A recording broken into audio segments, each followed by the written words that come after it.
Good evening, everyone. It is our first meeting on the offset of summer, so how about that? I think it's palpable.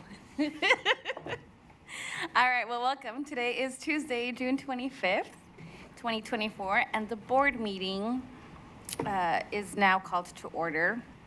It is 6:04. We have Director Chandragiri and Harnish here in person, and then we have Vice Chair Richardson joining us online, and we see Director Hinojosa-Pressy is on as well. So quorum check. We'll go ahead and move forward with the land acknowledgement to start off with, and I'll go ahead and read that for us this evening. We are gathered today on the land of the Kalapuya, who are represented by the Confederated Tribes of the Grand Ronde and the Confederated Tribes of the Siletz Indians. The relationship between the Kalapuya people and this land continues unbroken to this day, and we offer gratitude for the land and for the generations present and past who have stewarded the land since time immemorial. We respectfully acknowledge and honor past, present, and future Native American and Indigenous students and staff of the Salem-Keizer Public Schools. We invite you to join us in honoring these ancestral grounds and celebrating the resilience and strength of all Native American and Indigenous people. If you'll join me for the Pledge of Allegiance. I pledge allegiance to the flag of the United States of America and to the republic for which it stands, one nation, under God, indivisible, with liberty and justice for all. All right. Well, we have a couple wonderful people in this room today. Thanks for joining us. Before we get going, though, Superintendent, we have agenda modifications today. No, we do not. Okay.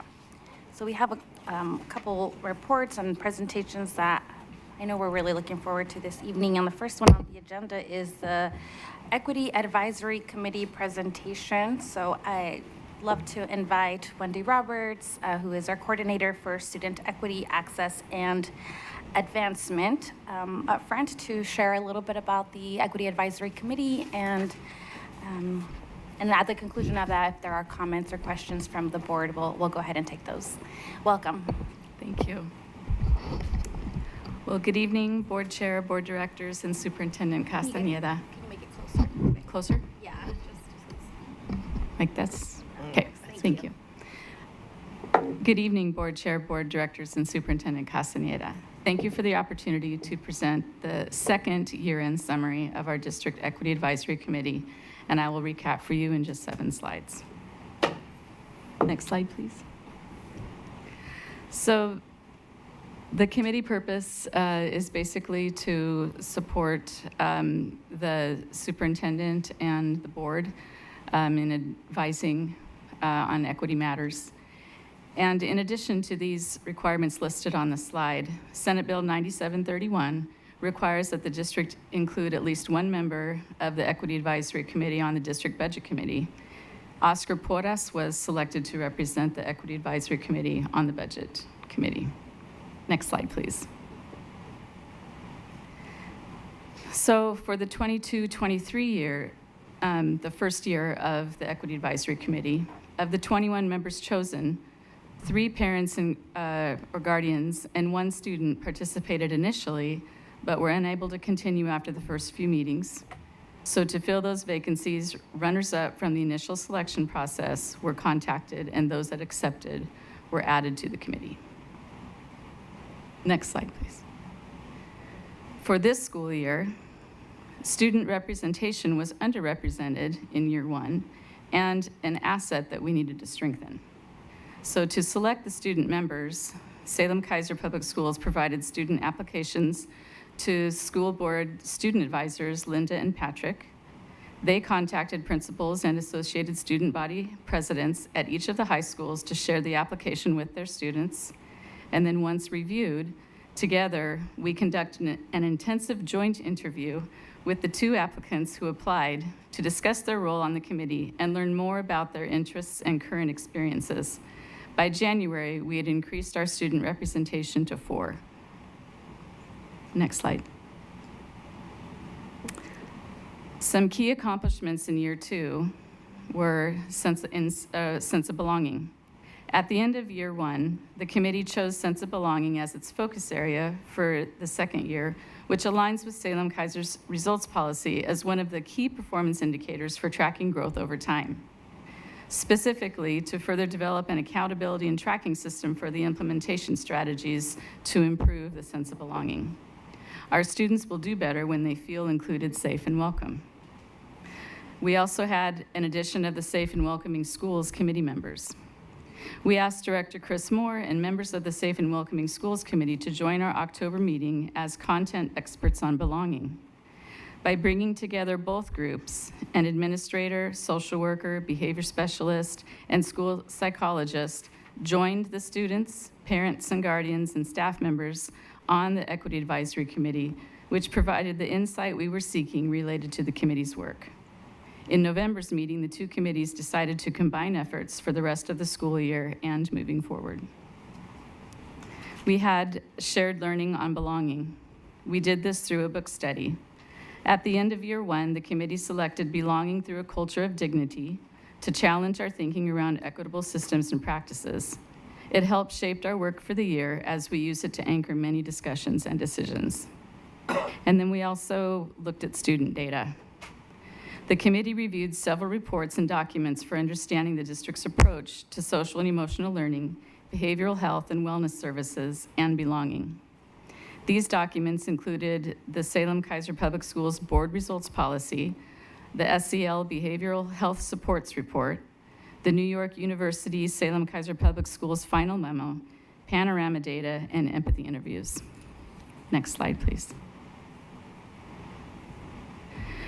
Some other key accomplishments were a policy change recommendation. We were asked to review the current version of the school board resolution, Commitment to Equity and Anti-Racism, to submit a proposal for a revised version, which will be shared at a future work session this summer. This was a process over 4 months that included work by a smaller group of committee members as we finalized the draft. We also received perspective on the impact of district decisions. The committee was able to provide insight and perspective to Superintendent Castañeda and Deputy Superintendent Dr. Udosanatha on the district's messaging regarding budget shortfall, staffing reductions, and the March lockdown at South, surrounding the tragic passing of Jose Manuel Vasquez Valenzuela. The committee was thankful for the space and time provided to process with our leaders, ask questions, seek clarity, and grieve. Next slide, please. Some areas for growth. The committee feels a sense of urgency and responsibility to bring about more educational equity and access for all students across the district. The Equity Advisory Committee and the district share the goal of ensuring that all students have the opportunities and support necessary to succeed. The Equity Advisory Committee wants to partner with Salem-Keizer Public Schools staff and administrators in holding their shared responsibility to eliminate all barriers so that all students can get an education free of bias and systemic and structural racism, therefore ensuring career and college readiness for all.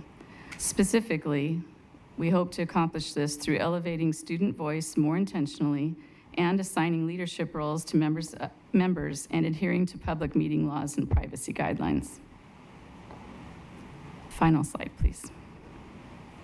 So the vision moving forward for this committee, with the recent promotions to superintendencies for Deputy Superintendent Dr. Udosanatha and Dr. Suzanne West, Dr. Perez's new role as Oregon's Executive Director of the Educator Advancement Council, my retirement, the Equity Advisory Committee will be impacted. We are thankful for the commitment of a strong core of our current membership so they can continue to move forward with policy work and supporting initiatives that will improve sense of belonging outcomes for all students in Salem-Keizer. Thank you. Thank you so much, Wendy. You just left me, the naming, all the transitions, just like, goodness. That's what we're feeling, though, just all of it. Thanks for the recap here. I'd love to take and welcome Director Hudson. Take questions or comments from folks if that's okay with you. Can I offer Yeah. one quick comment before we jump in? Although you did bury your name in the middle of a number of transitions, I want to just pluck that out and say, what a spectacular gift you've been to the district. I've only been here for a year, but I've seen it all year long. And so we'll just pause here to congratulate, but so sincerely thank you for making our district and our kids part of your life's mission. Thank you so much. It's been a true honor. Thank you. Yeah, go ahead. I don't know that I have a question yet. I might. But I just want to say in reviewing this report, I was really impressed with, first of all, how it was put together. And I felt like I really enjoyed having the recap of every meeting and sort of month by month, because you could see and feel the evolution and growth of this group, and also just being able to take in and really lean into all of the changes at the district and even building wide, like all the things. And you could really feel that in this. And so I appreciate that. And I appreciate your leadership in doing that. And I had no idea that you were retiring. So, wow, that's a bummer for us and great for you. Thank you. I also really appreciated thinking about the areas of growth, and particularly when I think about these next years as being, in my mind, sort of rebuilding years after, dealing with and healing from the scars of the last year. With all the things that you've mentioned. I think this does provide a really nice roadmap. And also, I will say, from what I know about the work that is happening with the sense of belonging and looking at Chris Moore back there and some of all the work that you all have been doing. And I would also add in the CTEC program on health and human services. It's really helped. I can feel the groundswell. And I'm super excited to be a part of this work. And so, again, thank you. And I'm sure I have a question, but I don't know what it is other than Thank you. sincere gratitude for this. I'm very excited about the student voice. Their addition to the group has been just incredible. And also the varying perspectives that all of the roles that our community members provide to. It's been really nice. Can I ask a question? Yes. Now I do have a question. When we think about the student voice in particular, is there a mechanism that is either already in place that I don't know about, or a way that we can help to make sure that that student voice and also the work of the committee ongoing throughout the year gets brought forward here? That's a great question. I think there's a great opportunity because I believe we have one of our current student members is now going to be a student advisor to the school board. And I believe the other student selected as part of the superintendent's student cabinet. So in both of those arenas, there's a great way to stay connected that way. And then if we would just have more intentionality within our own meetings to make sure that we provide that space for the students to either bring other issues to the table or make sure that they're weighing in on everything that we're discussing. There was a question. I knew there was. Director Chandagiri. Thank you very much. I'm going to miss you. Thank you. Yeah, you've been an amazing leader, and I learned so much from you. And just like anything else, when we start sometimes a group, there's a storming, norming, and, you settle down finally, and then you take off. I suppose some of those growing pains could be seen in the way you had to get the group going and getting them all aligned. As much as I want to say, we're going to miss all of you, but it also gives an opportunity for us to start thinking, okay, moving forward, what should be the vision of this community? Because it's really the heart and soul of thing. Unless we have one America for all our children, our work isn't done. Right. And that is how I kind of look at it. So when I start thinking of equity, the three things that come to me, first, understanding the needs of different groups and compared to a gold standard or benchmark which we can achieve, right? Then start saying, okay, are we allocating resources based on that so that we create some level of equal opportunity so that they have the best possible outcomes? So we really need three different measures, in my mind at least. It's like we all want everybody's blood sugar to be less than 100.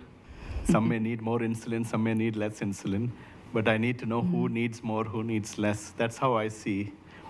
So when I start asking myself, as an immigrant, when I come in and start asking myself, okay, what would it look like if theoretically we can achieve educational equity today?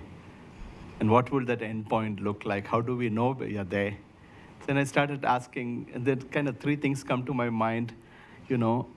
My hope is that every group, every person will have enough agency so that they can bring the best forward without being shackled by their internalized racism, inadequacy, or whatever it is. They feel safe to bring it up.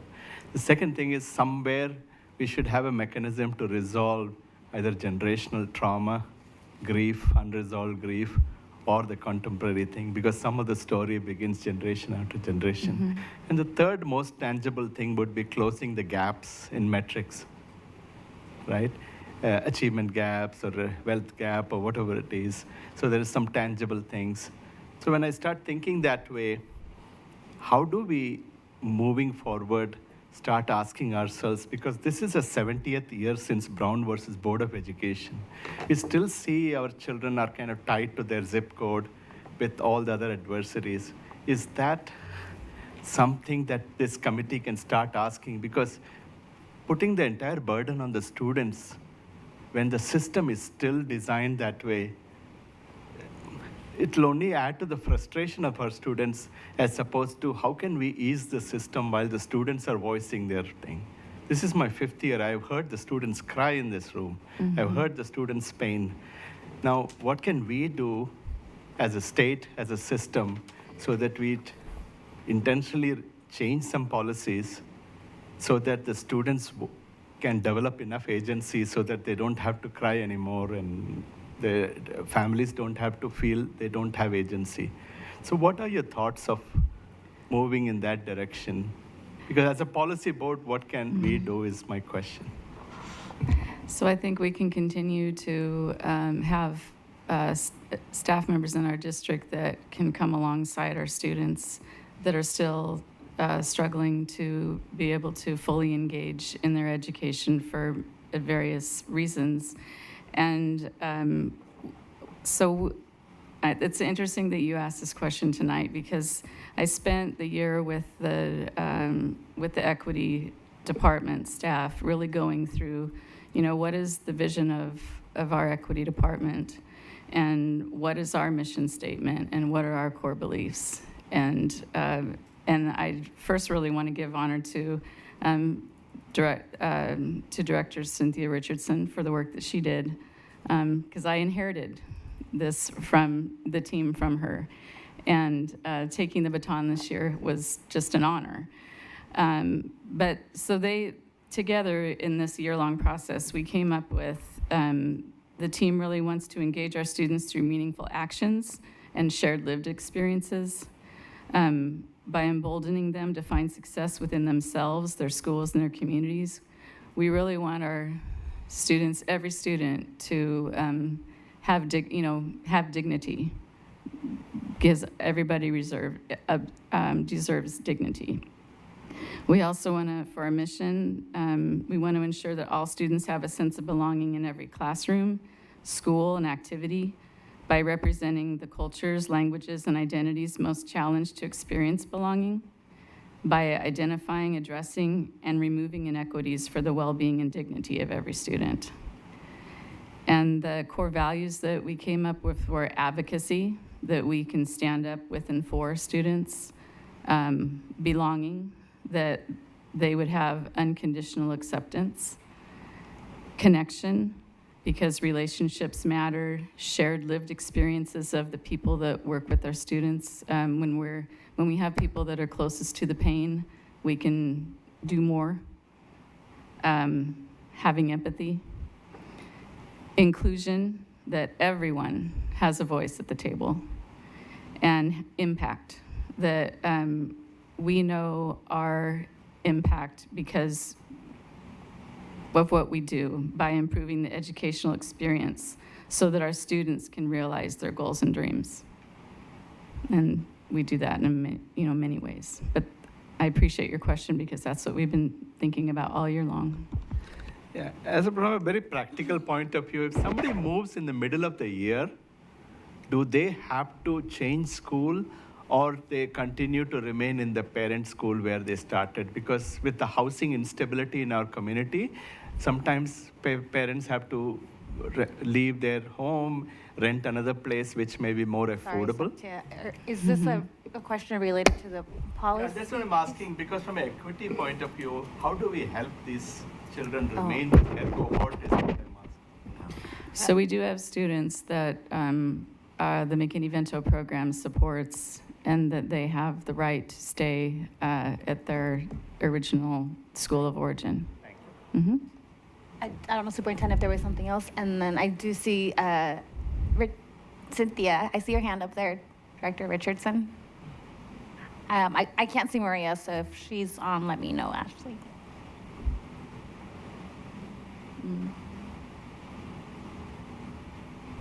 Wendy, I just can't thank you enough for taking on this role and for the outstanding work that you've done this year. When I passed the baton off to you, there was no doubt in my mind that you had the heart and the desire to carry on the work and to make sure that we continue to move in the right direction. Thank you. Every single one of us are in different places in our equity walk.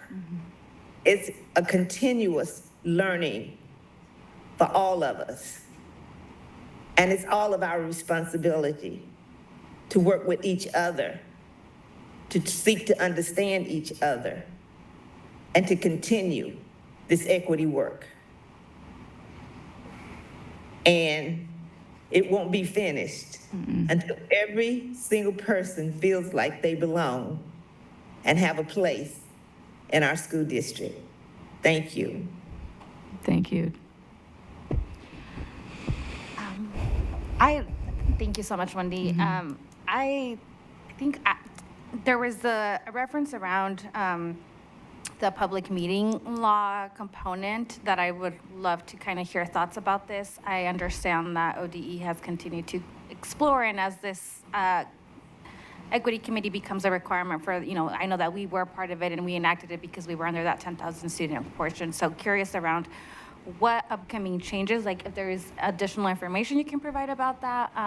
But I think in addition to that, I still wonder and believe that there is more possibilities for us as a board to connect or hear from and be advised by the equity committee, understanding that that was the purpose of this committee when, if referencing the legislation behind it, it does say, the advising to the superintendent and to the school board. And so I know this year was difficult, and I did see here, right, the advice conversations regarding the possible impacts, about the reductions in force and whatnot. So I'd still love to continue to explore that and think about how do we create and strengthen that bridge from the equity committee to the school board so that we can really think about the impact that policies are having at the school and district level. So 2 parts.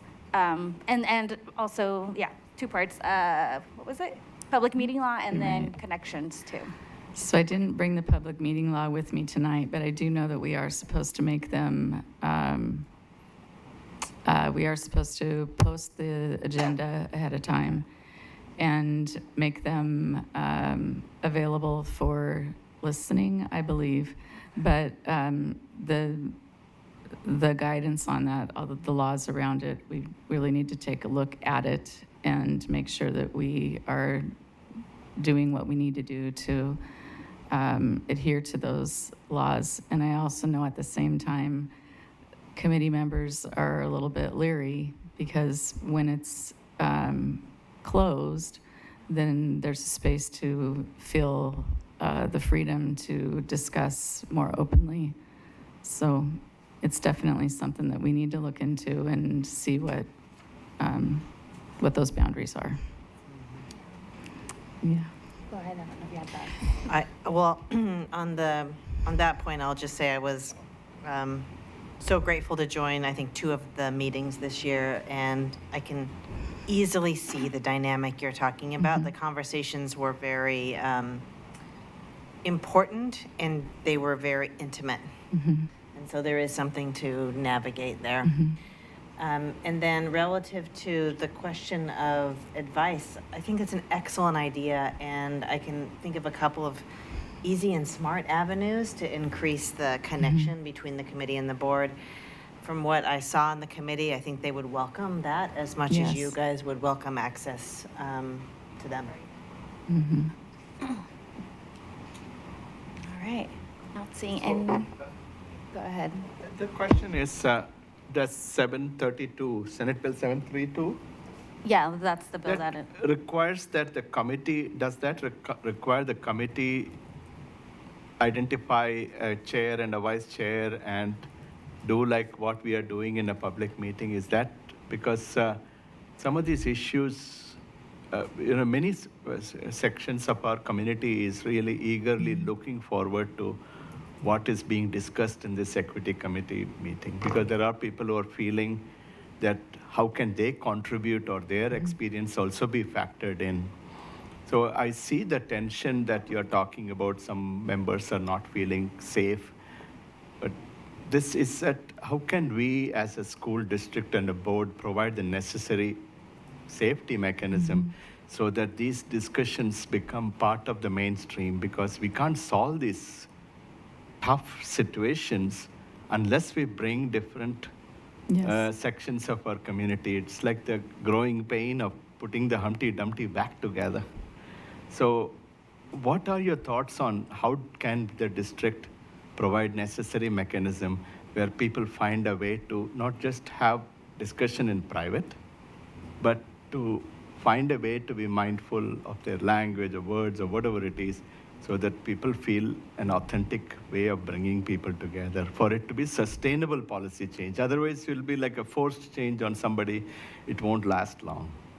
I think the more that our district brings together the community voice in different ways, and we've really started to do that more through listening sessions and different community sessions, I think that will happen. And I feel our district also realizes that in order to really affect a change in a larger way, it can't just be the schools and the school district, but it really involves the partnership of our community businesses and our families. It takes all of us to work together, and it can't all come from Salem-Keizer. thank you. Is there any thought on having community forums where, just like what we did with the budget, a lot of people came and discussed? Is there any thought of having such structured mechanism to bring community thing? Because this was very difficult in the 3 years ago and 2 years ago, and now it's like simmering, but we need to not lose momentum on this. If I could jump in there, I think that is something actually we've been talking about as a team for the upcoming year, because in addition to the many topics that are incorporated into the heading of equity, there are other conversations that our community needs to start having and continue having. And I'm jumping in merely because I think that equity is one portion, but we probably wouldn't put that under the responsibilities of the equity committee so much as own it as a board and as a leadership team under the umbrella of rich dialogue and community engagement.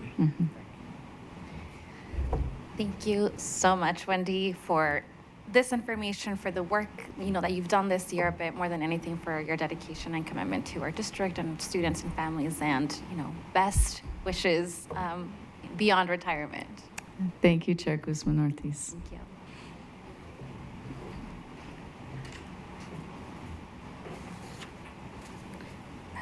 Well, we move on to ninth grade on track, and we bring forward Deputy Superintendent Udo Sinata. You nailed it. Do you want me to move forward or present from here? Either is fine. Okay. I'd love to have you close. Yeah. Love to see you closer. Also, I will say, I believe technically it's Superintendent Udo Sinata, and this is our final hurrah. Yeah, you will. Good evening, Chair Guzman Ortiz. No need to hold it. Now we. I've been thinking that every time somebody comes to this table for like the last 2 years, and now I messed it up. So, but good evening, Chair Guzman Ortiz, Superintendent Castaneda, members of the board. Before we get started, I just want to give a heartfelt thank you and acknowledgement to Wendy Roberts, who's retiring after 30 years. Something that I did want to share is that she's been with us for a very long time, and she's actually a Salem-Keizer grad. She's done so much for our district, not only in buildings, but also as an administrator of federal programs. And then the work that she's done with our Office of Equity has been nothing short of amazing.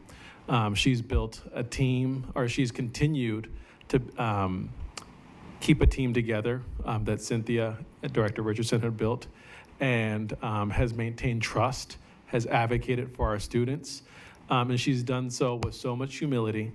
And the one thing that I do want to razz her for is that I think everybody knows that she is a McKay homer.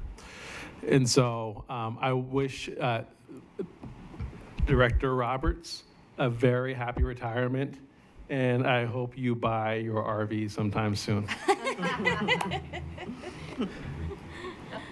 She's not buying an RV. All right. Okay, so back to ninth grade on track. So today I'm delivering a presentation and a report on our ninth grade on track. This is part of our key performance indicators as articulated in our longitudinal performance growth targets. Earlier this year, we presented on third grade reading, graduation rates, and then we skipped our presentation in April because of the urgency around budget and reductions. But now we're getting back on track, and we'll find a time to reschedule the one on attendance. Can we go to the next slide, please? And I'm actually going to skip this slide and go back just to keep Aaron on his toes. So, thank you. So, why ninth grade on track? Well, first, let's start with the definition of what ninth grade on track is. Students need 24 credits to graduate. And so if students earn 6 credits at the end of their ninth grade year, they will be on track by state metrics. Now, we have a little bit more rigid metrics in our district that I'm not presenting on, but I just want you to know that we set a higher standard in our district. We want to make sure that all students are earning 6 credits and earning all of their core credits: language arts, math, social studies, science. When they do that, it is a very good indicator that students are going to graduate. When they don't do it, it serves as an early warning system, or when they fall off track, it serves as an early warning system. But when students are able to earn those credits, what it does is it builds a self-efficacy that they transition to high school, and it gives them an opportunity to, instead of redoing classes, to use the extra credit time that they have to pursue their interest around music and the arts. Maybe it's an AVID class that they're taking, advanced placement, but it helps them explore what their real interests are. And if they don't make it, then we can use that time to get them in the intervention supports that they need. So that's why it's so important. From a state standpoint, it also serves as an accountability metric. So now we can go back to the previous slide. And what I just want to show you is how we set our goals earlier in the summer.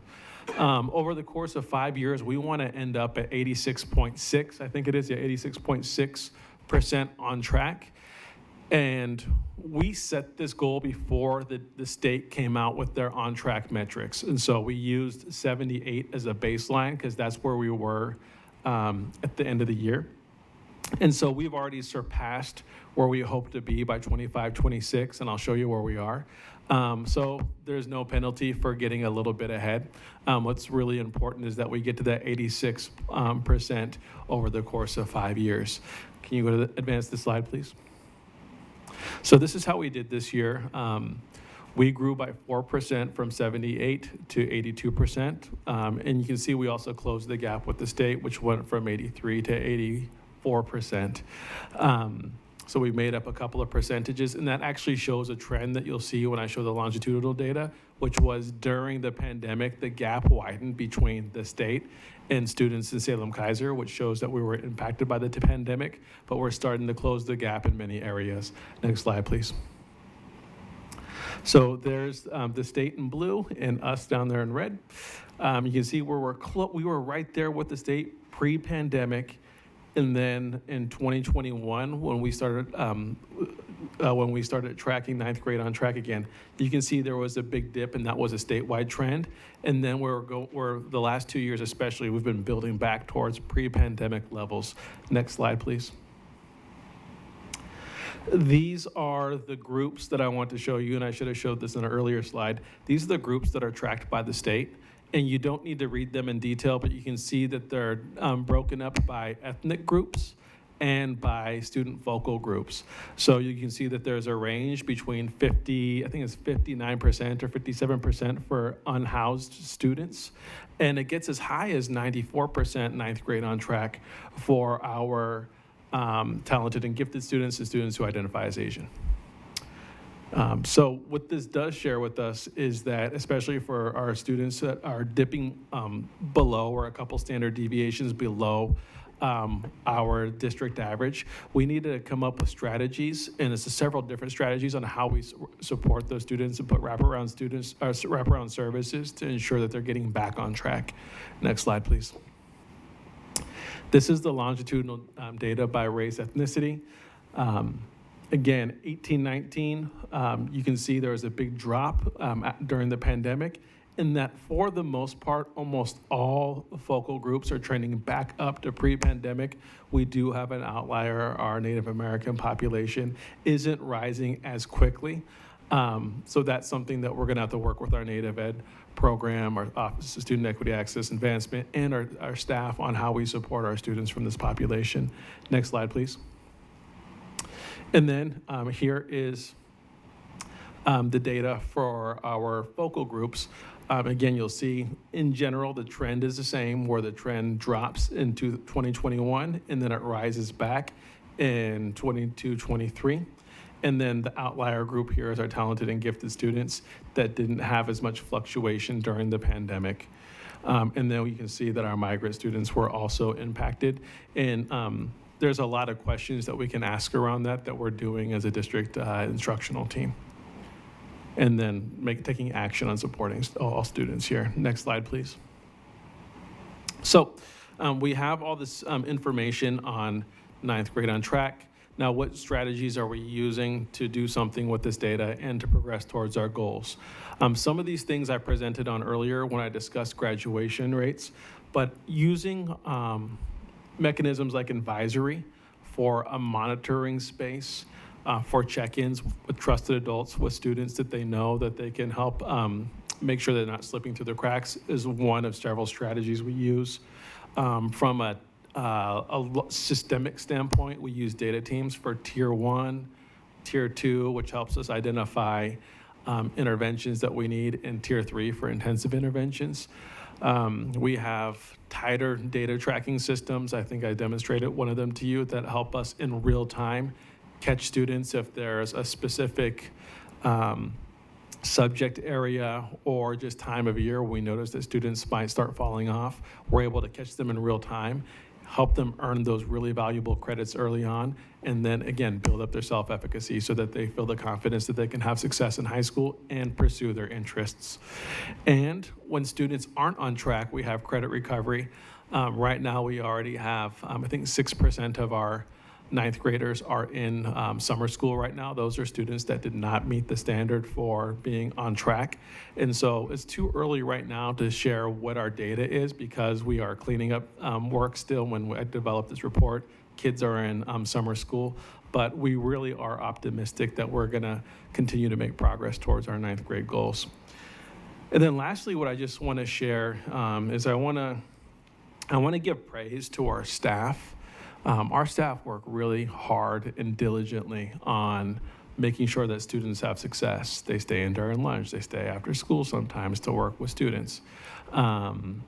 Their commitment, along with the strategy from our instructional leaders in the classroom and beyond, and the importance of having communication with families and the support of CBOs, there's a collective effort that helps us keep students on track. So I just want to mention that because that's a strategy that's not written down here, but is something that's most important.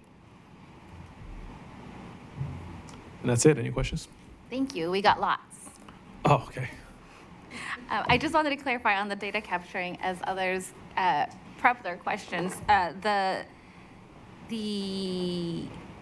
Is the data measured like at the end of the summer? So for students who are going to summer school and catching up, are they then captured as being on track, or is it prior to that? The preliminary data gets reported to the state, I believe, in October. Okay, so completion to that. So at the end of summer school, which is in August, that's when we really start to clean it up. And then September, October is when we report that data to the state. It's at the same time when we also do our graduation, our 12th grade completion data reporting as well to the state. Okay, thank you. I just want to make sure I was clear on what. And then we normally get the finalized info like in December. So we would have this year's finalized 9th grade on track, 23-24. We would get it in December of 24. Okay, thank you. Dr. Harnish, or I shouldn't be calling on people. Yeah, I have a question. So I'm curious about, thank you for this presentation, by the way. It's very interesting and it's fascinating data. I'm curious how, I know in my work in the community that there have been some community supports in helping to ensure that kids are on track. And I'm just wondering how much now the district relies on that and if that's a part of some of the advisory and monitoring that you've nested under there. I'm just curious about some of those. Yeah, thank you. There's too many to name because we have everything from the Kroc Center that still does some learning support programs to we work with the coalition. There's a lot of engagement activities too that whether it's youth athletics that help just keep students engaged. All those things, if a student's connected, we know normally there's a wraparound point where there's agency, that there's advocacy for students to be on top of it with their schoolwork, or especially if it's academic focused, students getting the support that they need. So that it's hard to say exactly, it's hard to show like an academic return on investment for each CBO that we're working with, but we know that they're making an impact. And they're included as part of this. Definitely. Dr. Udo Sinata, thank you very much. Nice presentation. Now, these are the collective data of big groups.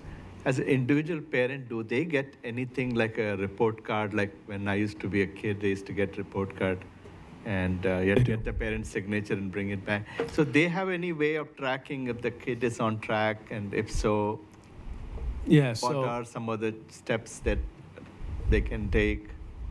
Yeah, on a report card, what you typically see is the number of credits a student earns, and then it shows their deficit or how much they need to progress towards graduation. And then there's normally some messaging both from the school and on a report card, and you can manipulate it, that shows how students can get supports. And then what we try to do is utilize Parent Square and weekly bulletins from principals that provide opportunities and share what kind of resources are available for students who need extra support with math or with tutoring or a homework club or whatever it might be. And then beyond parents, we also really try to leverage everything from morning announcements to putting up flyers around or word of mouth of allowing students or letting students know where the resources are for them.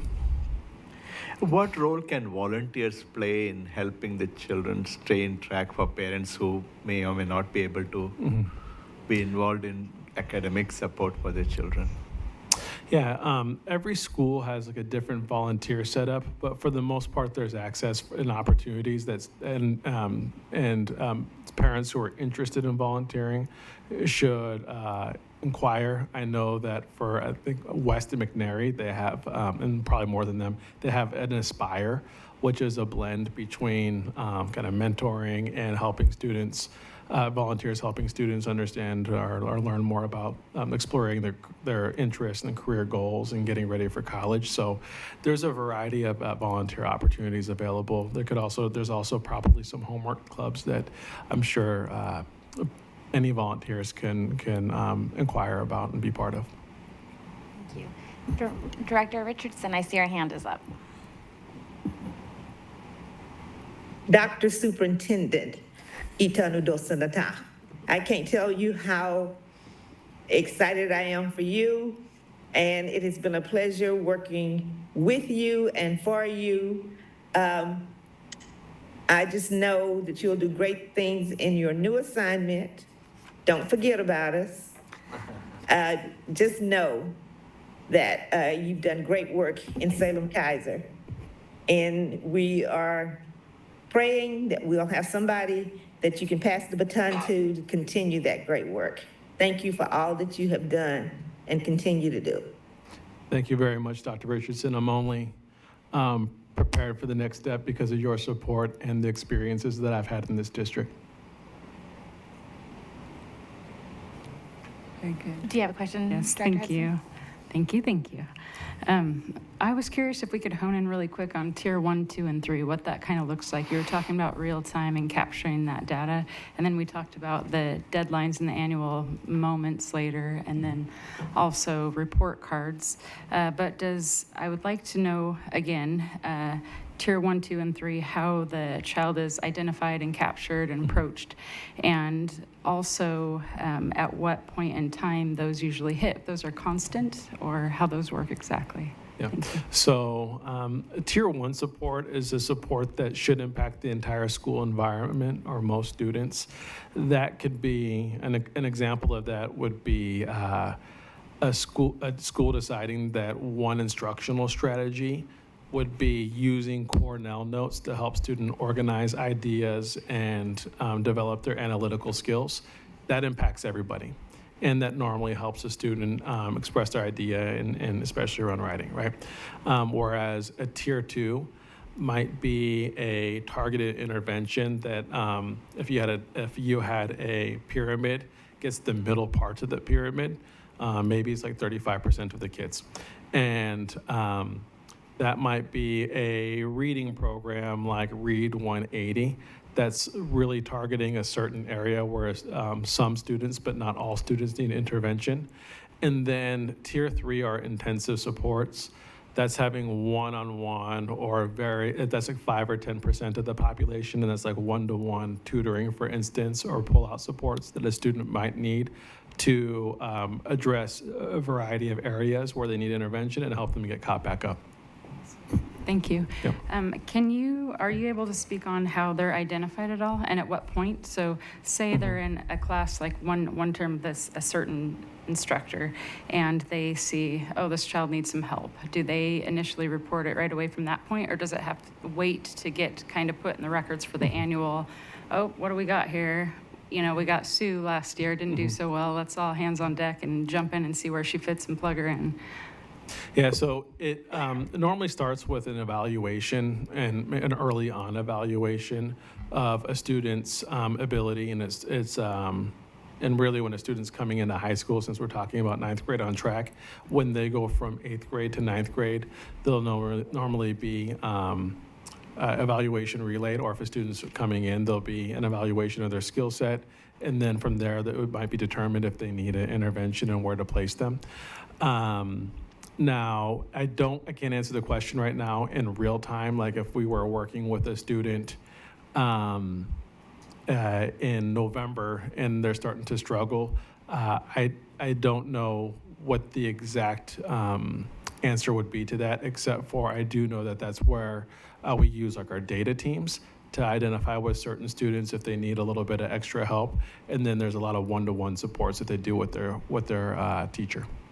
Okay, so it's not like Avid and such where a teacher will point somebody out and say, hey, pay attention to this student. It's kind of something that, again, the data, the grades kind of project and the GPA to someone else, and they review it and then say, okay, let's start helping this kiddo a little more. No, there's a variety of ways, and a lot of the times with high schools too, the intervention actually occurs.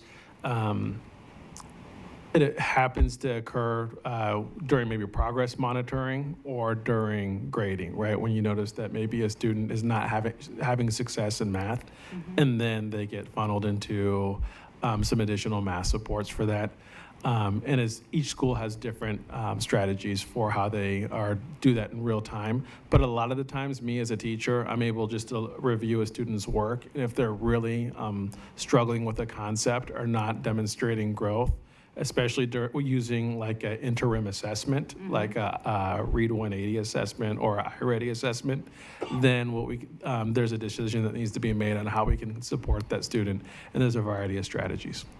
Okay, so there is potential to not let them go kind of as far and to ideally capture them a little sooner when they're falling off the bus. Yeah, To the tell last what's going on. the last thing we want to do is let a student languish, like who's not making progress or who's not demonstrating that they should be in a certain class. And again, using ninth grade as a context, if it's like a math class, for instance, and algebra is like one of the harder classes, there are other classes that they can take that can help them progress towards being ready for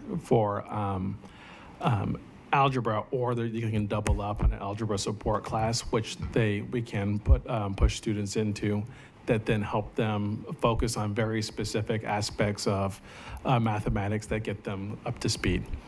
So depending on the subject matter, it depends. A lot of times also in high schools, it's not necessarily a skill deficit. There's other factors that are going on, and all those aren't actually interventions. Students may need wraparound supports because they're having trouble getting to school, there's some stressors in their life, or there's other barriers for them to be able to engage their education. And that's when we might be able to set up a check-in, check-out system for students, is where we might connect them with a social worker or with a community resource specialist or a grad coach. So depending on what we're identifying as the student need is where we would look at all the resources that we have available. Some are academic interventions, but a lot of them are social supports and services that we can provide for students to help get them engaged. And what's most important is that they have a trusted adult that's monitoring them and staying connected with them.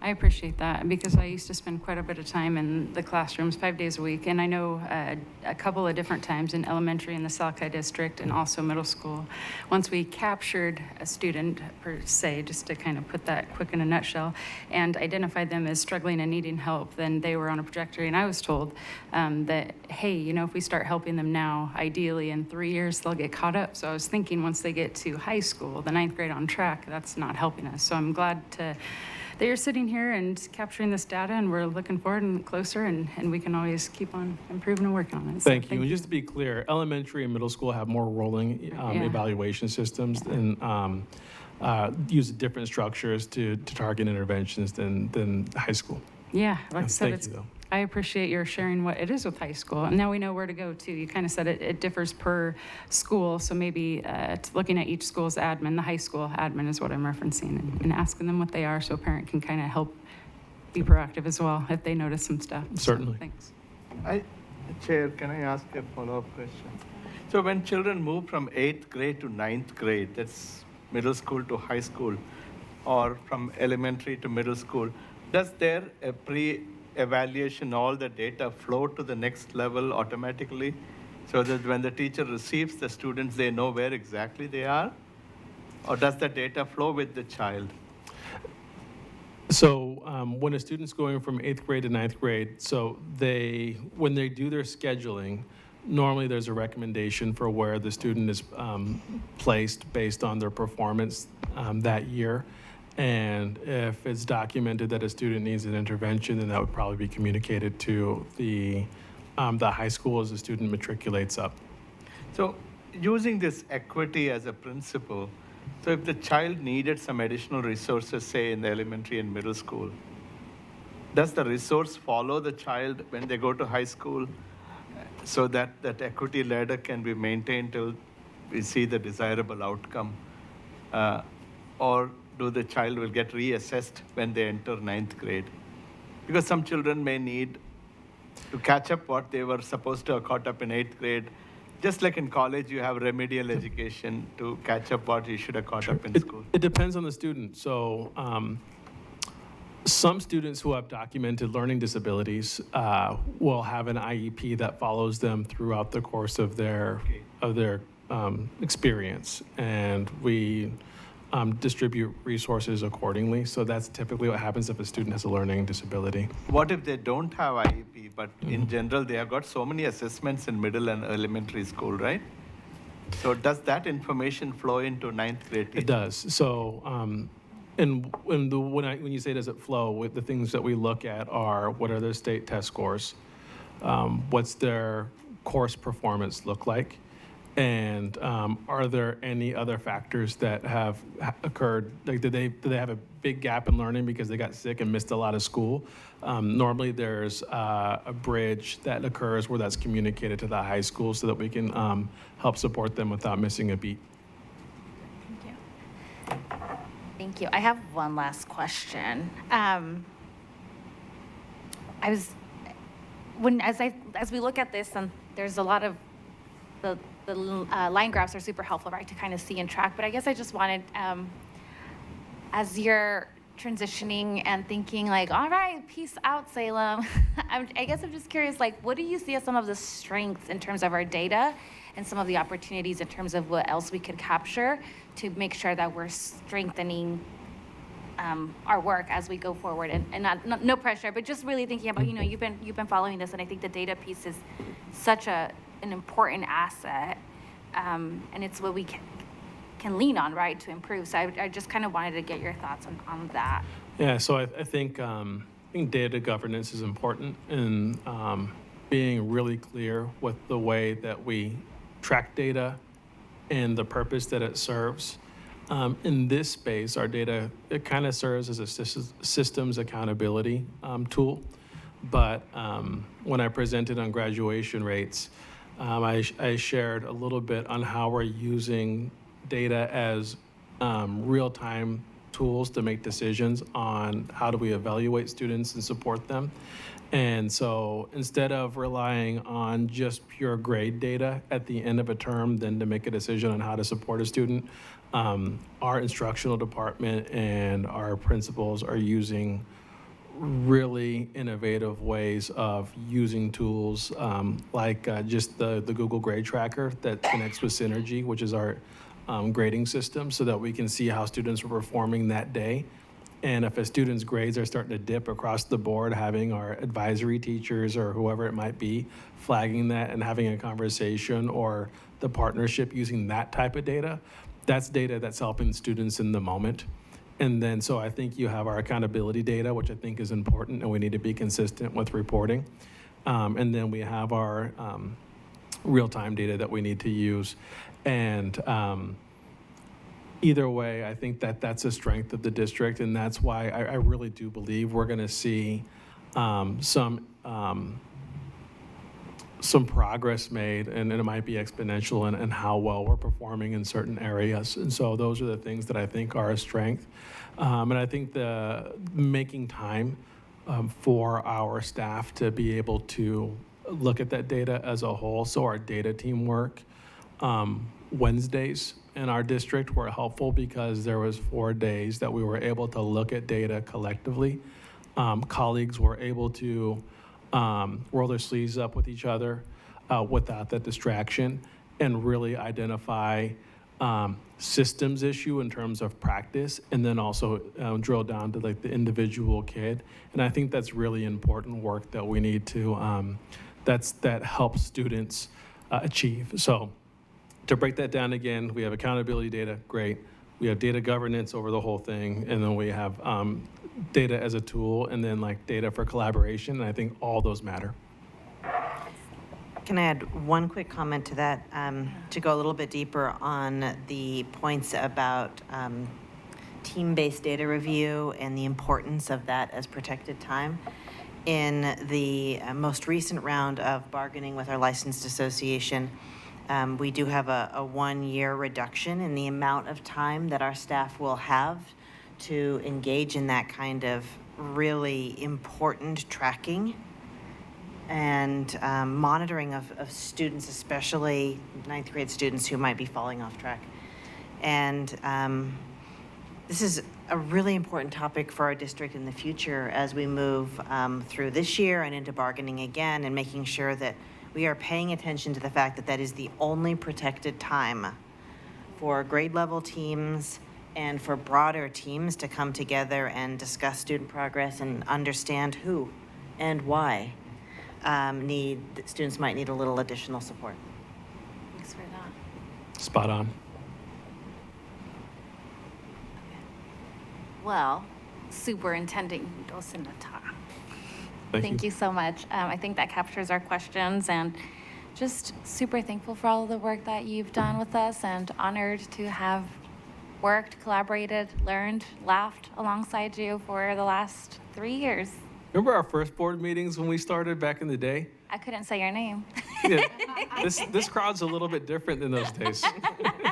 So thank you very much. It's been a pleasure. Thank you. It's a little empty in comparison. It's very empty in a comparison. So, but that was good work. Thank you very much. Gracias. Thank you. Gracias. All right. And we move on. This I'm always super excited for, student sense of belonging. And we have Director of Mental Health and Social Emotional Learning, Chris Moore, joining us today. And just welcome. Thanks for being here with us. And we're just excited to hear and ask all the questions. Well, thank you so much for the invitation. I'm deeply grateful for the opportunity just to talk about this topic because it's near and dear to me for a lot of reasons. So the first extension of gratitude is I'm having, you've heard of those like light bulb or flash bulb memories that you have sometimes in your life that kind of consolidates lots of things. Well, I'm having a little bit of one of those right now because several years ago, we'll just say it's in the 90s, I was a junior school board representative in McMinnville. And around that same time in high school, I had several friends and family members and classmates that were struggling with a lot of different things. And I noticed that, we did a lot of things like screening for vision and screening for hearing, but we didn't do a lot of screening or asking questions about how people are doing or whether they felt connected. And so I went to my school board meeting. It was very vivid. It was in May of my junior year, and I stood there with my clip-on tie, which I'm really kind of mildly embarrassed about right now. And I can tie a tie. I know I'm not wearing one right now, but it is a skill set I do have. But I brought in that moment a level of earnestness of my concern about my classmates and our community. And I said, what would it be like if we asked more classmates these questions? And I got kind of a lot of bobblehead responses, like, isn't that nice? And kind of, I think some people were doing other things and not really paying attention. And I said my piece and moved on. And of course, nothing happened. And part of the reason I share that is, progress occurs in fits and starts. And sometimes it takes a long time. And here we are a few decades later in the second largest community in Oregon, leaders in asking questions about sense of belonging because you as leaders in our community cared enough to say it's a priority. My colleagues in this room and colleagues across the district have said that people feeling a sense of belonging matters. So thank you for taking that courageous step because you are the first district in Oregon to make this a priority, to make it an aspirational goal for every student to learn in the comfort of their own skin. And that matters. It matters that it's in our strategic plan around all of our other goals. And there is not another district in the state who has it centered the way that we do, understanding that each and every one of these other indicators are impacted by that sense of belonging. Students who feel like they belong attend more. They have a grade level reading at 3rd grade. They're on track in 9th grade. They're graduating at 4-year rates of graduation. So thinking about how all of these are interconnected is a critical part of the work. I think it's also important not to get so caught up in the technicalities of the data and statistics. Statistics are great at describing populations, but they're terrible at describing individual experiences, individual lived experience. So I think it's important that we ask essential questions. And so when we ask anyone, and students in this case, we're really kind of boiling this work down to what are students telling us? What might they be asking us to do? And then finally, what might we do to address their ask? Those are 3 essential questions that are a call to action, but they're also an invitation to us and a reminder that we don't have to do all the work. We can listen to people who are impacted, and I'll share some of their feedback tonight. Some of those student voices are certainly surface lived experience, but also a little bit of levity for some of our kiddos. We ask questions about like, what's one thing you'd like your teacher to know about you? And one student says, I have 16 cats. Another student told us, I might look sad sometimes, but that's just my face. Still, other students communicated what maybe no one had a chance to hear because no one ever asked. I have really bad anxiety, and I live in a very dangerous spot. The SWAT team has been there a few times, so I really can't get sleep at night because I'm scared. What else did kids tell us? They said that I don't feel like I belong in a world, and I feel like people would be better off without me. I wish my teacher knew that I always try my best in her class. I wish my teacher knew how it feels not to be loved at home.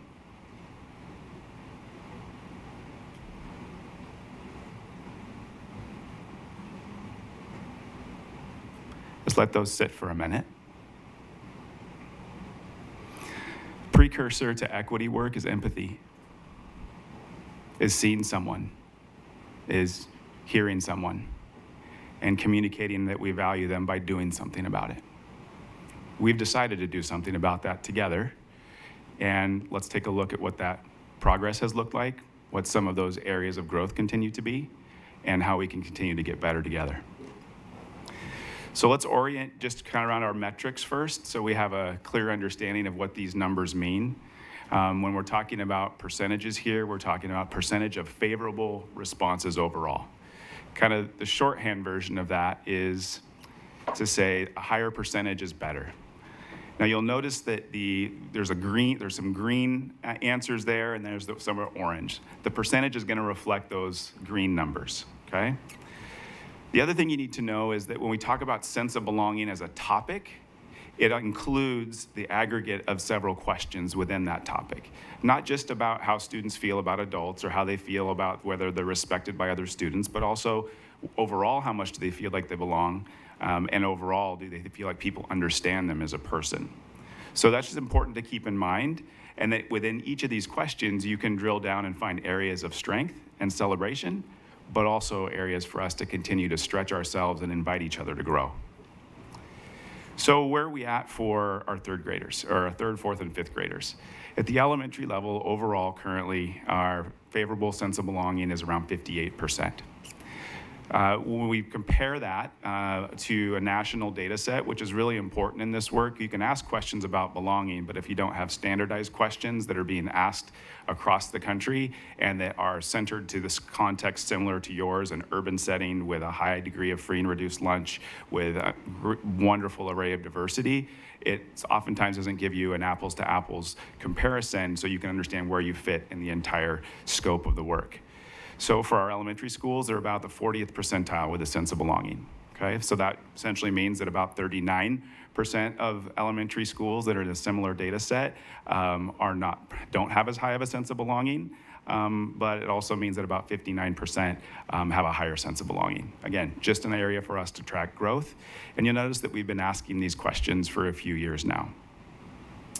Another question that comes along here is we know that one single adult makes a significant impact in the lives of kids.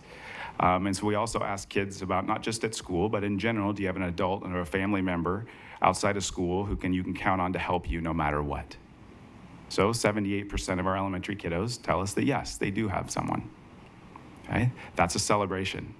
And then we see that 5% don't. That's our invitation, and that's our call to action. And if we're looking for a way to really kind of distill down what multi-tiered systems of support, or tier 1 and tier 2 or tier 3 comes down to, it's those 5% of students who are at tier 3 who don't have anyone to count on. That's our invitation to be a part of their healing and their change. The other question is about kiddos and their friends in school. How many do you have a friend that you can count on at school no matter what? 72% of kids said yes, 7% of kids said no, 21% of kids said maybe. It's important for us to know the difference between that maybe and the no, because it takes a less intense intervention to help a kid move from maybe to yes than a student who has such a high degree of loneliness and marginalization that they don't feel seen, heard, and valued at all. And that helps us be good stewards of our resources to make sure that those students who need the resources the most get them. You'll notice that I talked about the belonging as a topic overall. This is how it breaks down by question. We ask, how well do people at your school understand you as a person? How much support do the adults at your school give you? And again, you'll start to see that breakdown, where oftentimes the second most frequent answer is somewhere in the middle. It's also important for you to know that just from a best practices and design of survey is to have a middle ground, because that helps people feel like, I'm not quite sure yet, but it gives us a chance to show up for them in meaningful ways and engage in practices that help them feel a greater sense of connection. The other thing we ask is about students respecting each other. Belonging is a collection of everyone who shows up in a school, but also who shows up in a community. And then finally, we ask, overall, how much do you feel like you belong at your school? Then it's important to get a little deeper into the data and look at some of our focal groups in those areas where we see positive deviance is the terminology we use for above the average that we see, and gaps are clearly those areas where there's huge levels of growth. So for positive deviance at our elementary level, we see that our students who are Pacific Islander are 7 points higher in sense of belonging than the average. Our students with learning disabilities are 4 points higher. Our students who are Latina, Latinx are 3 points higher. And our students who identify as multiracial are 2 points higher. Our call to action and invitation for growth is for our students with emotional and behavior disabilities at -22. And our students who are Black or African American at -13. Invitations and calls to action. When we transition to taking a look at the secondary level, we see that we held steady since the fall at 36% favorable sense of belonging. That's at the 30th percentile nationally. Again, keep in mind, we have a range of how schools are doing in these areas for schools that are performing above average and those who are struggling. But we also want to look at relative areas for growth, which is schools taking action and identifying areas of need that are unique to their context, having student voice, staff voice be a part of the solutions that they're choosing moving forward, implementing those interventions with fidelity, celebrating the success, and if we see that we're not making the progress we need, pivoting to a different level of intervention and support. We ask our secondary students the same questions about family members outside of schools that they can count on. Whether they have a friend at school that they can count on to help them no matter what. Here's where we see a little bit of growth at the secondary level. I think it's important to note that how connected do you feel to the adults at your school? That's been a pretty consistent indicator over time that we've seen improve. Teacher-student relationships is another area of growth for us, and we've seen some really encouraging gains in that area. We're just talking about sense of belonging today, but we think about all the inputs of how all the adults who show up for kids every single day pour into kids, and the trends that we're seeing with those relationships are encouraging. We see some struggles still with how much students are respecting each other, but we also see some growth with how much kiddos feel like they matter. And then overall, that sense of belonging down a point since the fall. How about the level of positive deviance? So areas where we see above the average, our sixth graders are 9 points higher, our students who are Native and Indigenous are 9 points higher, our students with autism are 6 points higher, our students who identify as Pacific Islander are 2 points higher, and our students who are Black and African American are 1 point higher. Our students with emotional and behavior disabilities, again, an area of struggle for us, and it continues to be an ongoing and entrenched struggle for our students who identify as non-binary. This is a 10-point drop from even in the fall. It's not okay. One of the things I want to highlight here is it's important to talk about the struggle in those areas for growth at the same places where we've seen intentional progress. Many of the areas where we've seen focal group progress is because of targeted interventions and efforts, not from tools, not from software, but from people. With a team of so many across the district as educators, paraprofessionals, support roles, people supporting people who support the people who support the people, every single person's energy and effort goes into making this a reality. The reflection there is how we show up for each other. Kids are watching us and how we treat each other in these moments of need. The empathy component with how we see each other in these moments of struggle. Not that we have to share necessarily the same opinion, but we do need to share the same values that every student has the right to feel like they belong. So what are students telling us? They've told us a lot. What might they be asking us to do? Do better. What might we do to address their ask? So we asked them, and they told us. What might help students feel a greater sense of belonging at school? If people could actually be decent human beings to one another. People not calling me names and singling me out like I'm an alien just because I'm LGBTQ+. I can't help who I am. Just be kind. If we had more time to meet with counselors. More engaging projects and assignments in school and more extracurricular activities like clubs so more people could get out of their comfort zone and learn how to get along and have fun too. One of the bright spots in the data is you'll see that our students who are part of our Career and Technical Education Center, over 600 students, are at the 99th percentile of sense of belonging. If you talk to many of those students in many of the different programs, you'll say that's the first time they felt like they belong. And they take that level of belonging back to their home schools and see that it is possible. One of our greatest invitations is to help our students be a part of the solution moving forward. Not just student voice of telling us what they need, but student voice in helping be architects of some of those creative and innovative solutions that will be uniquely beneficial to them, but that they will see themselves as part of the process, and adults who saw them and cared enough about their opinion to help be a part of making that healing a reality. And then there's this final component about how might we do better for belonging. If teachers and other staff were way nicer to each other and didn't take out their frustrations on us, they always seem stressed out. We have people showing up courageously every single day to serve our kids and care for us, oftentimes holding back those areas where we might be struggling individually, but kids can see that level of struggle.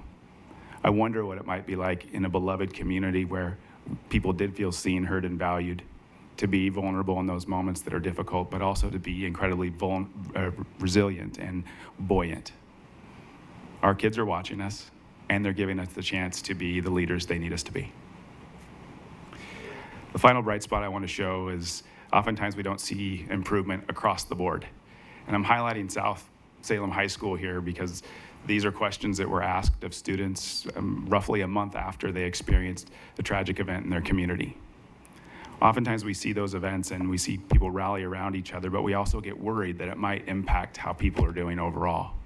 But when we ask students at South, their sense of belonging is up 2 since last fall. It's 3 over the district average. They feel more understood.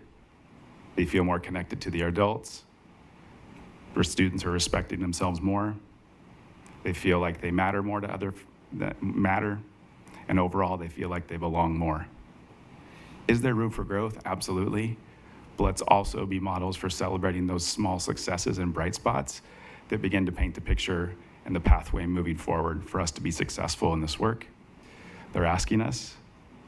So if not us, then who? If not now, then when?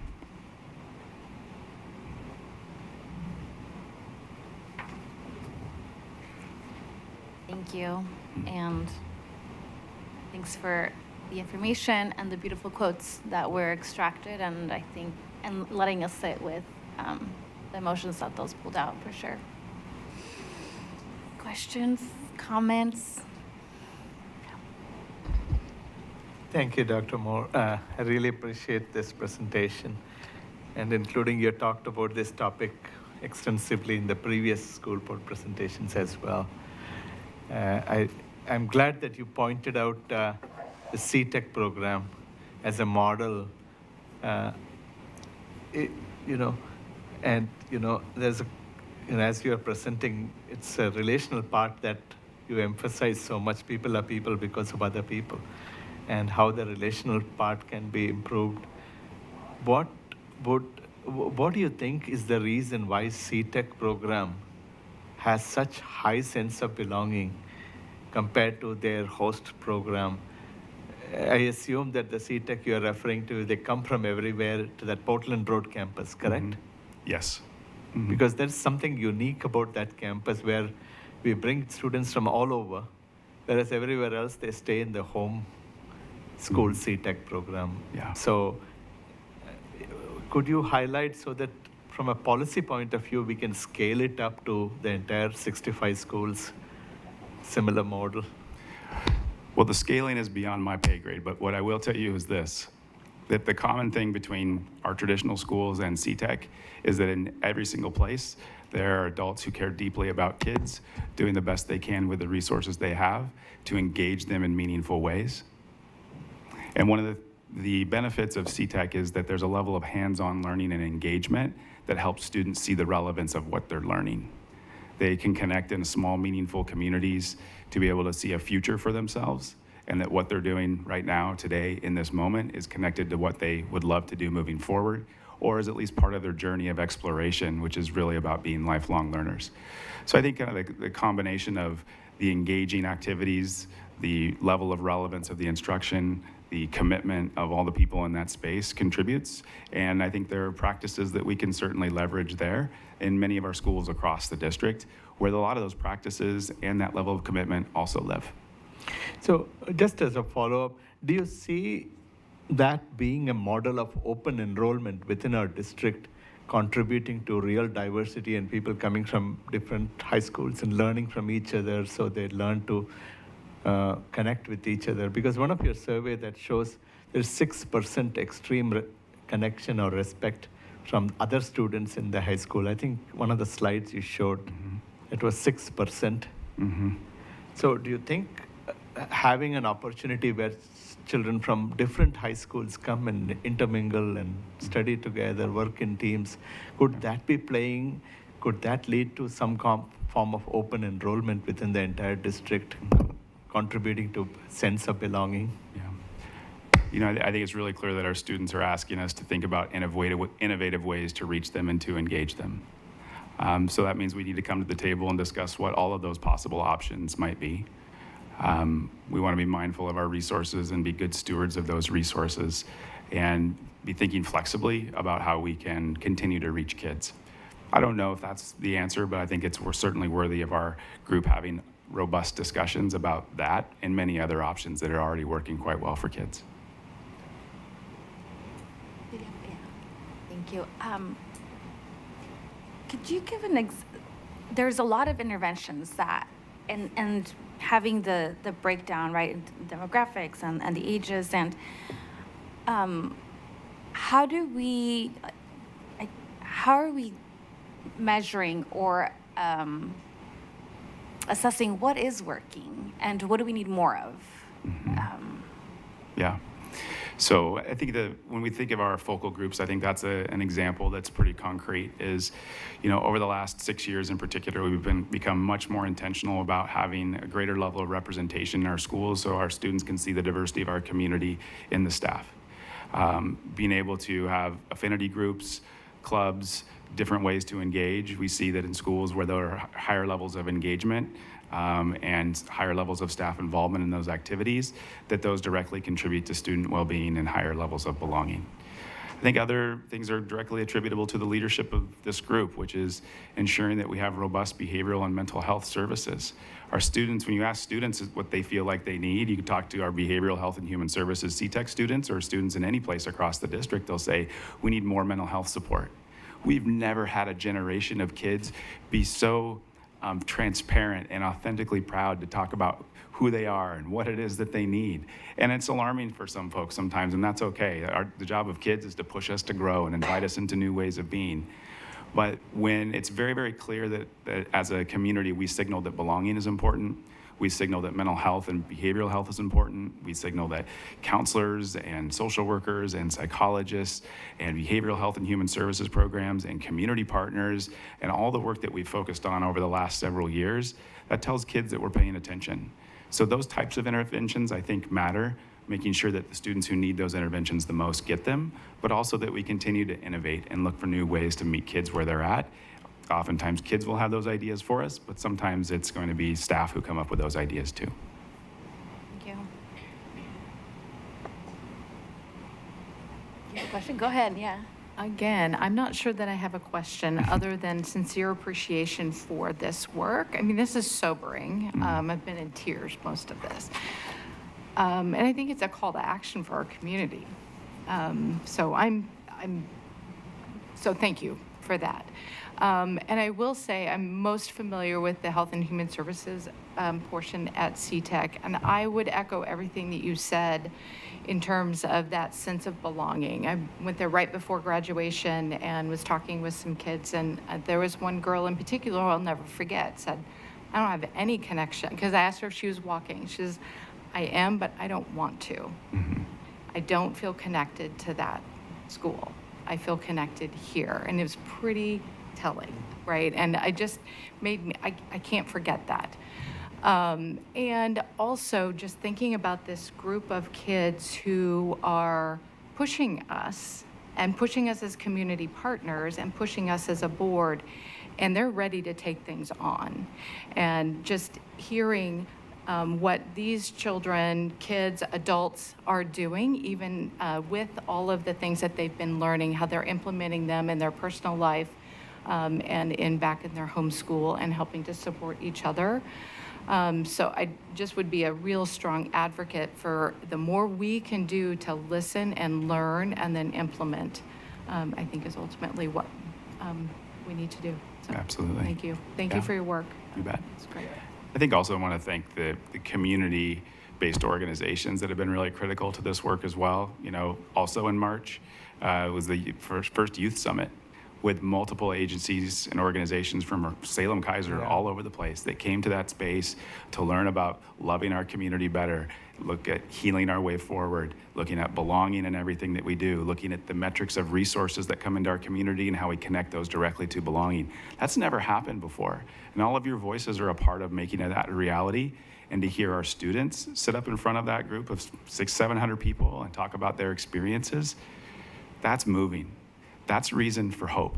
It's not necessarily a guarantee that tomorrow or the next day or the next week after that we're going to see those positive outcomes, but it is a commitment and a deep belief that there is good worth working for and there is essential goodness in our community. Yeah. That wasn't on my slide, sorry. Yeah, for me, this is really important because this saves lives at the end of the day. Sense of belonging is life-saving for our children. And not only the educational outcome, but health outcome or any form of outcome you can think of. It'll satisfy pretty much all the metrics. I hope Oregon Health Authority, Oregon Department of Education, and all the child-serving agencies come together. There is some kind of alignment so that we can push the car in the same direction to improve the sense of belonging. It's going to take everybody to kind of all hands on deck. There you go. Not just school alone, but the city and state and everybody coming together. Because again, going back to the question is sometimes we put so much burden on the children and the students to figure it out and to just bring the voice. I think the way I ask myself as a policymaker is what can we do to dismantle the barriers and other kind of policy, or have policies which makes it a lot easier so that you're not putting the entire thing on the shoulder. Children have to be children, and we have an important work to dismantle some of the harsh barriers that's preventing them from uh, feeling that they belong somewhere. So I'm just trying to ask that from a policy question, what are some of the policies you would suggest if you had an option that we can, some low-hanging fruits and something for a sustainable future? Do you have any suggestions for us? The suggestion I would offer is that we keep the conversation going, and we let the student voices that we heard tonight soak in, so that as we continue having this conversation moving forward, we center those voices so that we make wise policy decisions, that we invite community members who have a vested interest in those policies to be a part of that discussion, but that they also hear what those voices have to say. Director Hinojosa Presley, I see your hand is up and we see you on screen, so please jump in. Yeah, I don't have a question, but I did just want to convey gratitude, both for this work and this presentation that we just did, but also the actions that the district has been taking. You know, we're still in Pride Month, and I am really proud of the district making sure that we've got the pride flag flying and that students can see some of that representation. I know that it's not perfect, but I do agree that a lot of the policy decisions that we're making are impactful, and that's why it's so critical for us to all be a united front and supportive whenever it comes to our Pride Month proclamations, our anti-racist proclamations, and any of the other like affinity groups proclamations that we make, because like, I mean, you're entirely right. Like, we're setting the tone, like the kids are watching. And I mean, like, I know when I was in high school, I was definitely not paying attention to what the school board was doing, but these kids do. And whenever they see that the people that are in charge of making policies to run the district of the schools that they're attending, and that they're not being open and accepting of their agency, they definitely notice that, and that makes a huge difference. And so again, thank you for this presentation. Thank you for all the work that you do. And also just a big thank you to the rest of the district staff that make sure that these kids feel comfortable and safe in where they're at. Well said. Just to wrap up, I was, looking at this all is warming, right? It's warming to see that there was growth despite such a difficult and challenging year. We know that our educators were stressed, that they were worried, they were tired, they were anxious, and they showed up. And I think immense gratitude for that. And there's room for growth, right? I look at the students who identify as non-binary, and just to hear you say that there was a 10-point fall from just the fall, that's also huge. And I think for us as a board, right, when we look at these numbers, we talk about wanting all of our students to belong, all of our students to succeed. And that to me is a lot of information in terms of how it is that we're showing up and how it is that we get to continue to support students, but work in community also to make sure that this doesn't continue falling. Like, that is completely unacceptable. So bittersweet. I think this data is definitely bittersweet. Director Richardson, you get the last word or last I question. will. Chris, outstanding job. Thank you for leading this work, not only leading it with your head, but leading it with your heart. You are all in, and I sincerely appreciate everything that you do, and you are not hesitant to make sure that people know what we need to know in order to make the differences that we need to make for students. When we know better, we do better. Thank you. Yes. Thank you. Thank you so much, Chris. Thank you, Chris. All right, it looks like we are off to our last agenda item regarding the Take a city. break.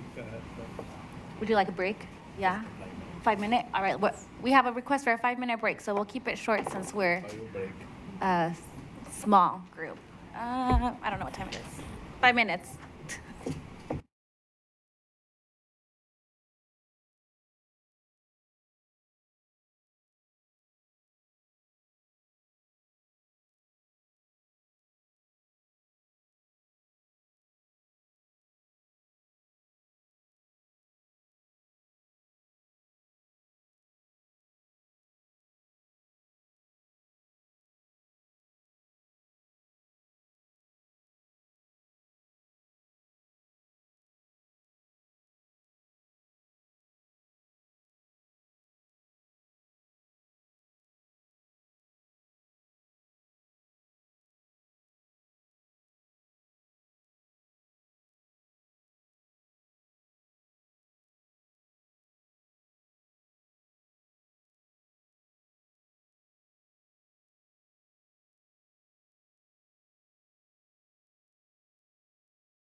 Thank you, Chris. Thank you, Wendy.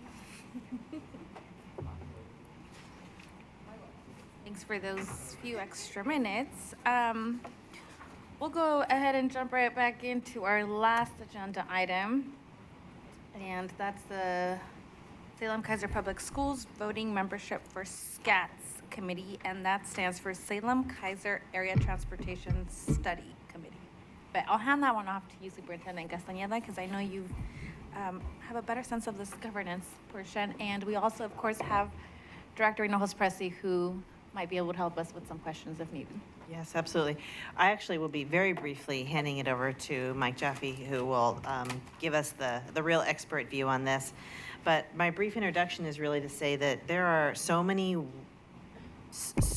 different ways that a school district can participate in the wellness of an entire community. And one of the many that people might not know about is the opportunity to have a voting seat on the SCATS committee, where many important issues related to just public infrastructure come. And as our communities are healthy, they are healthy because they are safe, because they are walkable, because there are ways for people to get around regardless of their own individual conditions.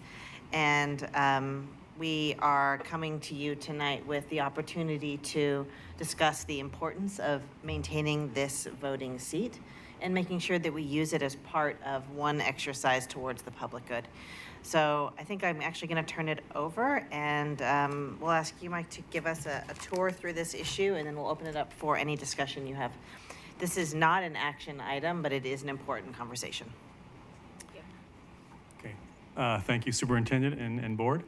I just want to quickly say that following the last presentation about the sense of belonging, I was sitting in my chair thinking about how our Safe Routes to School program hopefully helps in some ways for that sense of belonging. I know when I go out and participate in any of the events, a walking school bus or the bike classes we're giving, you really see it in the students how much they appreciate being out there with the community, with their teachers, with their classmates, and learning these skills and participating and being part of this community. So I just wanted to share that before I get into my main topic. But like I said, my name is Mike Jaffe. I'm with the Mid-Willamette Valley Council of Governments. That's my employer. And I'm the lead planner for the Salem-Keizer Area Transportation Study. And I've been with the COG for about 30 years now. And I'm here to talk about the subject that was just mentioned. And I want to start off with a little bit of history of the school district as a member of our organization. It really goes back a long ways. It started in 1967 when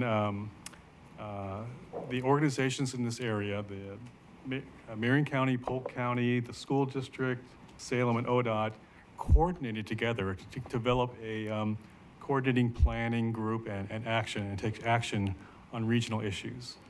Over the years, they changed the committee a little bit over time. And then in 1980, they developed a cooperative agreement, establishing a new group, which is turned out to be the Salem Area Transportation Study. In 1987, we again changed our cooperative agreement more formally due to federal law. And the governor recognized our area, our Metropolitan Planning Organization, as the official MPO with those memberships I'm about to describe. And the school district is a part of that group in 1987, of course, and they're a part of the group today, a full member of the group. Now this agreement changes as time progresses. It's based on census and what the Census Bureau deems is the urban area. So in the 2000, the city of Turner became within the Salem urban area, and the city of Turner was added to our area or in our MPO policy group. And then in 2020, the census expanded, census urban area expanded again, and it included the city of Almsville. So that's where we're kind of at right now. We incorporate our boundary, our planning boundary, with the city of Almsville. But this has brought some challenges because unlike just 20 years ago when we simply added Turner to the cooperative agreement. This time there was more of a discussion about would we add Almsville as we did at Turner, or would we do something else? And what it came down to was the city of Salem, which had about 175,000 people, is about 65% of the population of our urban area, which is about 275,000 people. So City of Salem requested that, along with the City of Almsville being able to join the MPO board, that the City of Salem also have a second seat on the board. Now, I've done a lot of work over the year to kind of bring this information to my board about the composition and voting structures of MPOs. They're not all alike. Every MPO is different, as I've done a survey throughout Oregon and throughout the country. And some are one jurisdiction, one vote, but many aren't one jurisdiction, one vote. Eugene, Medford, even Portland have a different kind of composition. So, and some have different structures. So they might be one member or one or more member for some votes, but they can have weighted voting on certain topics if that's part of their bylaws. So any way you want to form an MPO, you probably find an organizing principle of how they're formed. So we've been at this issue for almost a year, a little over a year, and we had a lot of discussions. And back in March, we had a motion to add the city of Zonsville on the board, but also that motion was amended at the meeting to add city of Salem as a second voting member on the board. And there was a lot of discussion at that meeting. The motion passed, but it passed 4-3, and which is kind of not what I was hoping would happen, because what we try to do, and we're a very cooperative group over the 20 plus years that I've been working there, but this has kind of split the committee about a direction to go forward. So we haven't resolved this. We still are at this juncture for a couple reasons. One, that motion in March is being questioned whether we were meeting our own Robert's Rules of Orders in the amendment process. But also, there's the reality that the actual cooperative agreement, which I mentioned earlier, is a formal document, and with parties to the agreement. And to amend that agreement, we need to get the parties to sign this agreement, recognizing that they're making this change and they all agree to it. And that's looking doubtful at this point. So we're a little bit at a standstill on my board, unfortunately. Now, the reason I'm here tonight is because during that discussion, there was a lot of questions about should Salem get a second seat, and involving the school district. Should the school district continue to be a voting member on this board? They've been a voting member as long as I can recall, going all the way back to those early days I mentioned back in the 60s and 70s, and it has never been raised before. But I think some members of the policy committee were concerned that giving Salem a second vote and also having certain other members retain of their voting membership might be not in their best interest. And I'm sorry, I didn't really say who's on the board. I should mention that. So it's the City of Salem, City of Keizer, City of Turner, Marion County, Polk County, the Transit District, the School District, and ODOT are our current 8 members. Almsville, if they were added, would be 9th. And of course, if there was a second Salem, it would be 10. So that's kind of where we stand. And at the last meeting, although it wasn't the principal topic, it was really this motion to add Almsville, potentially add a second seat for City of Salem. It was raised by at least one member to inquire whether the school district wanted to remain a voting member, change that to possibly a non-voting member, or anything else that might be useful in the discussion that might help us move forward. So I'm not here advocating one position or another as staff. I'm really here to kind of give you the background of where we're at, and for you to have discussions. And of course, Director Hinojos Pressy is your representative and has been attending all these meetings and involved in the conversations. So she could also, give you anything I left out during this background. So I think I'll stop there and see if there's any questions, and I'll let you have any discussion you need. Thank you. Thanks for that background. Thank you. So I'm not sure, thank you, by the way, again, for your presentation. I appreciate your being here, honestly, all of you. So with that, just really quick, I don't know what your comfort level is with sharing, or in a roundabout way, you might share a perspective of why choosing the school district to be removed as opposed to all of the others. So what weight maybe each voice and area carries. And then I'm always trying to minimize my question, but that has kind of an umbrella that includes you, Maria, as well. But I think I'll let you answer that if you don't mind. Do you feel comfortable sharing something about that? I think there was discussion about the similarity in what area the city of Salem covers, what area the school district covers, even though they cover Keizer as well, and Right. other parts of Marion County. There is also, and the transit district covers a similar area. Like the commissioner of Marion County would say, I also cover Salem, so it's like we all kind of cover Salem.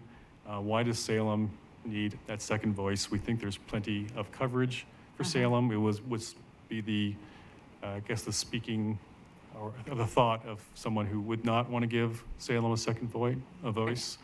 Whereas Salem was saying, well, we're a community of 175,000 people. These smaller cities are small. They're like, Turner is less than 3,000, and Almsville is like 4,800. And so I guess you can kind of get an idea of why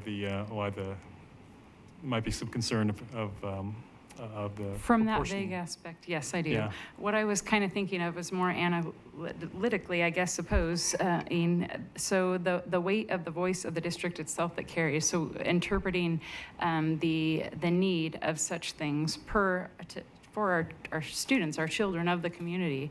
So are we thinking that the voice of Marion County and Salem, and maybe times two for Salem and Cherry's Bus and all of that, will bring the same level of feedback and knowledge in our absence? And it's fine if you don't feel comfortable directly answering that. However, I'm thinking that it seems like it may be beneficial to at least still have a sit-in from the district. I'd be interested as, just again, as another ears and thought. I'm sure you have some thoughts. I'll just clarify one important item here, which is that to the best of my knowledge, there is not a recommendation to give up our voting seat. We wish to retain it because we do believe that we have an important contribution to make. This is a discussion to bring that topic to the broader group and to recognize it publicly as part of a board meeting. So I'll just sit in my own Yeah. thoughts and listen. I thought if I don't ask, then how will I ever find out the path of the following? So I guess I'll just stay tuned. Thank you. Director Sure. Dunneker, yeah. Yeah, thank you very much for this important thing. My position would be that we should retain the voting rights, even though we are in Salem, Polk County, Marion County, Keizer, etc. Second thing, we are one of the organizations which we contribute money directly towards this particular thing. So we have set aside money. We are supporting financially also. We have a dedicated budget For amount. chariots, is that what you're Yes. talking about? Chariots, we do. And I really want to clarify if all others are also contributing finances towards chariots, or only Salem-Keizer School District is one of the persons who are giving money. Well, we're not chariots. Yeah. We're Yeah. not chariots. So, but We are- in we're- terms of transportation, etc., right? Well, I just want to clarify.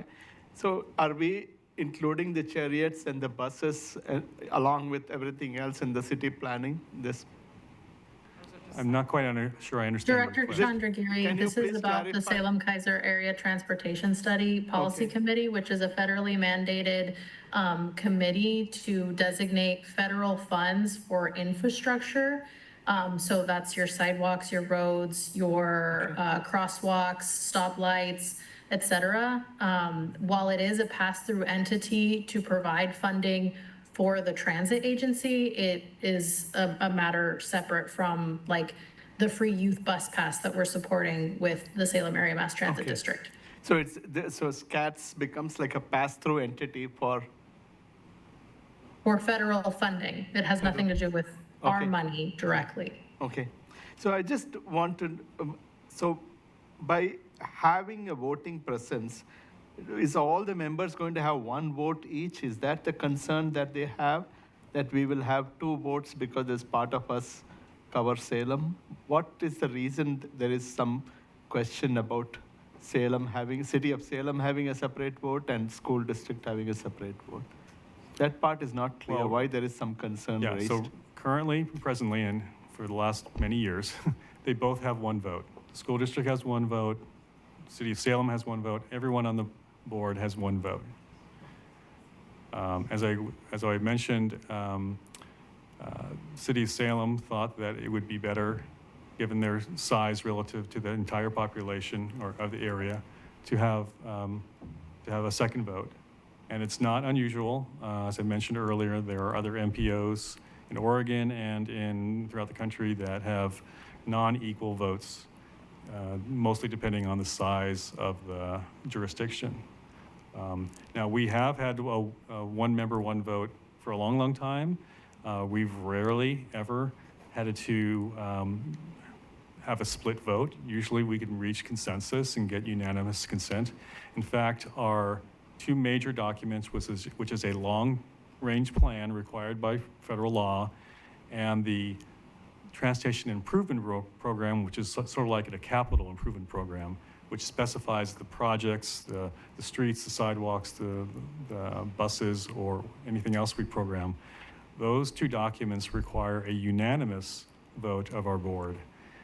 Now, there is a procedure if we can't get that unanimous vote, but in all my years, we've never had a problem getting a unanimous vote on those two documents. So we have a long track record of working together and finding ways to agree on these documents.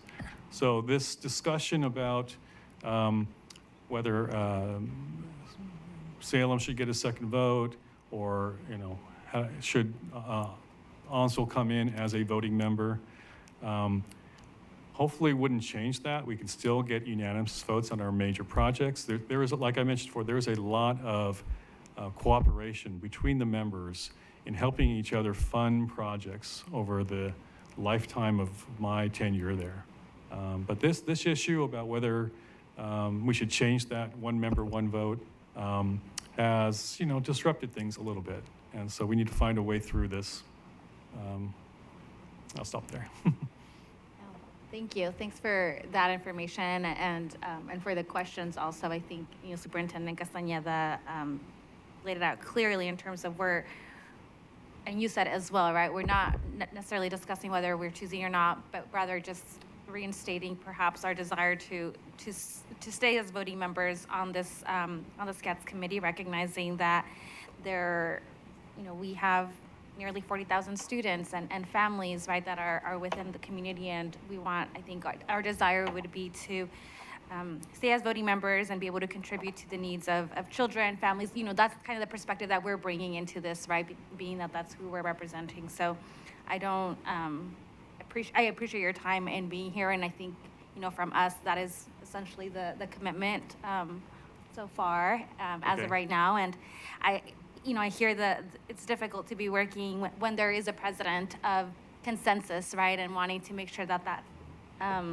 remains. So however we can support in this work as well, but it is important work for us, and we've learned a lot from Maria in her, Director Nos Presi in her time serving, and just her passion and commitment to this work, right, to transit, to SCATS, and I've always just enjoyed just hearing that passion. So I'm excited to continue our collaboration on this work as well. Thank you. Despite this little hiccup in our board, we are really a good group that works together.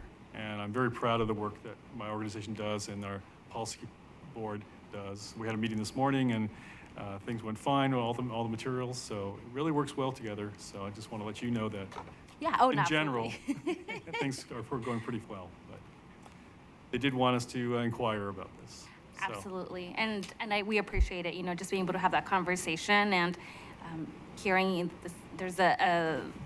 It's been a decades-long collaboration. Sometimes having newer faces and newer people, just being able to kind of go back in history and explore a little bit about what was the purpose and does that purpose still align? And so it's a good practice to come back to that question. So thank you for that.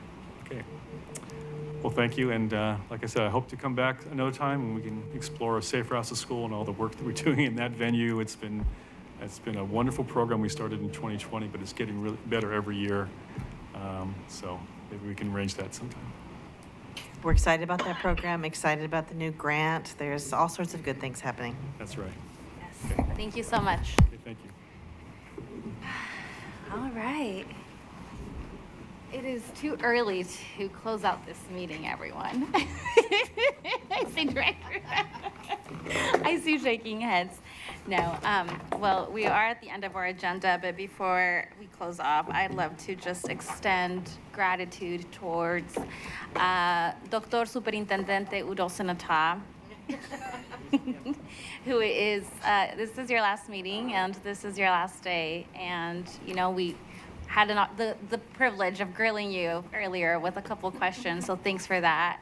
And I'm just grateful for you and just super excited to continue to follow your career and see how we get to collaborate now across districts for children and students, families. So felicidades, gracias. Gracias for just bringing yourself as you are into this work and continuing to challenge yourself and all of us. So appreciate that. I'll get to be around with my parent hat on now.